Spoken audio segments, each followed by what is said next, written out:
The Pixel 10 series is set to launch on August 20th, and it's going to disappoint you. Now, before you call me a Pixel hater, I've had a Pixel 8 Pro, a Pixel 7 Pro, a Pixel 7a, a Pixel 6, a Pixel 6a. My wife is using a Pixel 8, and my father has a Pixel 8 Pro. I'm the furthest thing from a Google Pixel hater.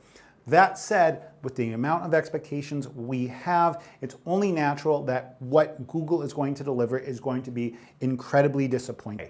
My name is Mitchell. I like to make videos about mobile tech, and if you like videos about mobile tech, you might want to stick around and hit subscribe. Now, first off, the switch to TSMC.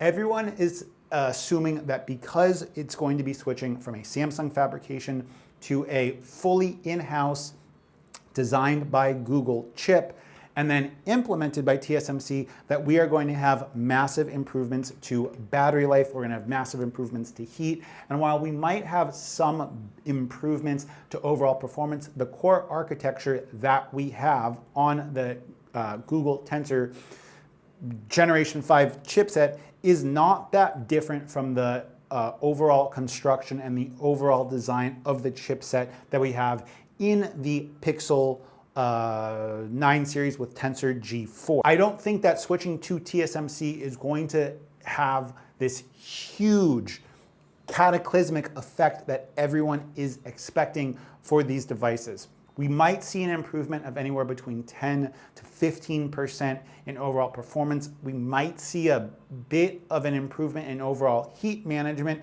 but I don't think it's going to come anywhere close to what we have from things like Qualcomm or even MediaTek right now.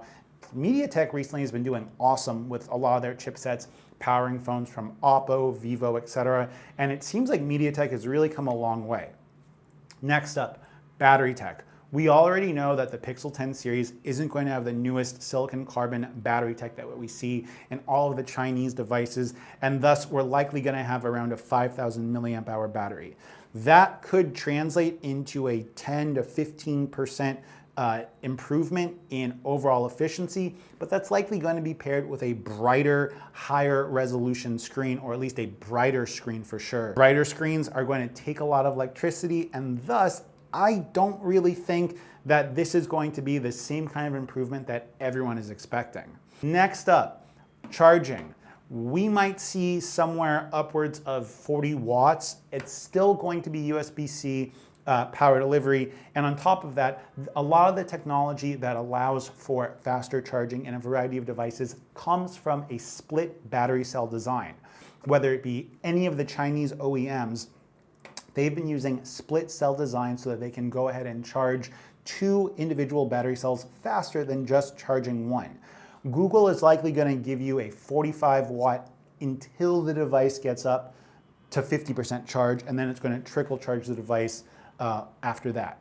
On top of that, all of these new advancements in charging are likely going to come with thermal limitations. Now, the Pixel series of devices have always charged relatively quickly from 0 to 50%, anywhere in like the 30-minute range in my personal experience. That said, even when the Pixel devices are at 0% or 10 to 15%, when the device is warm, it absolutely trickle charges the device, and it seems like Google is using like the 105 to 108 degree Fahrenheit thermal cutoff limit to go ahead and start ratcheting back the charging speed. Because we're not going to be seeing much in the way of differences in battery tech, it's unlikely for us to actually have a substantially different charging curve, and it's unlikely for us to actually have significantly different charging tech. A great example of this is Oppo, Vivo, BBK. They go ahead and convert that high voltage to higher amperage at the charging brick to go ahead and make the batteries cooler when they're being charged. A lot of devices will do that switch from higher voltage to higher amperage on the device itself.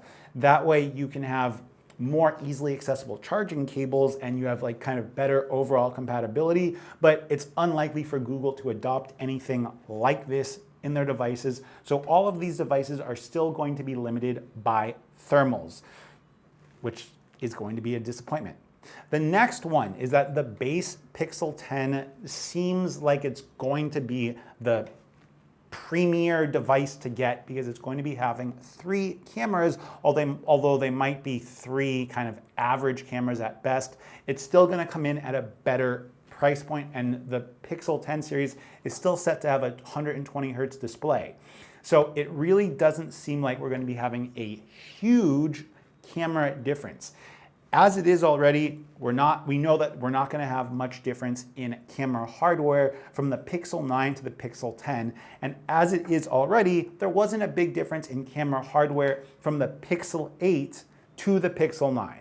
So a lot of the camera hardware that we have been rumored to be getting in the Pixel 10 is going to either be recycled from the Pixel 9, which is in itself kind of recycled from the Pixel 8, but it seems like Google is likely going to be using camera software to try to make that the biggest differentiator between the devices, which in my opinion is a disappointment in and of itself, because there's no reason why Pixel 8 devices shouldn't get like the Add Me feature that the Pixel 10 series of devices do, especially because the Pixel 8 Pro has more RAM than the regular base model Pixel 9. So not getting those kinds of software updates really leaves a sour taste in the mouth of a lot of Pixel users, because Google promises all of their devices to have such great updates and whatnot, and thus we're getting software updates, but we're not getting new features, whereas Samsung seems to be adding features to their devices with software updates, which to me is really shame on Google for not doing that, but I guess you would do something like that if you are kind of only giving iterations in regards to hardware. Next up is going to be just kind of what, in my opinion, is the kind of